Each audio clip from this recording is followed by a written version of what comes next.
एक बार की बात है, पहाड़ियों और हरे भरे जंगलों के बीच बसे एक अनोखे छोटे शहर में लिली और सैम नाम के दो अविभाज्य दोस्त रहते थे।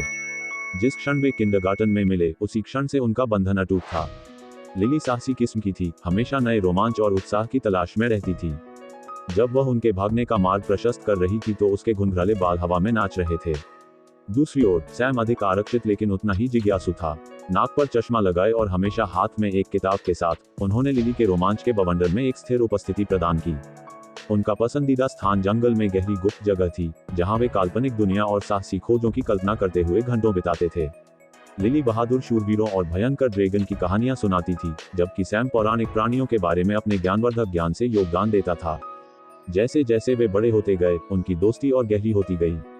उन्होंने किशोरावस्था की कठिनाइयों के दौरान एक दूसरे का समर्थन किया, जीत का जश्न मनाया और हार में एक दूसरे को सांत्वना दी। जब लिली के कलाकार बनने के सपने उसकी पहुंच से बाहर होने लगे, तो सैम उसे उसकी प्रतिभा और योग्यता की याद दिलाने के लिए वहां मौजूद था। और जब सैम वैज्ञानिक बनने के अपने प्रयास में आत्मसंदेह से जूझ रहा था, लिली उसकी अटूट जय जयकार थी। साल बीत गए और जल्द ही उनके लिए कॉलेज के लिए अलग होने का समय आ गया। दूरियों के बावजूद उनकी दोस्ती पहले की तरह मजबूत बनी रही।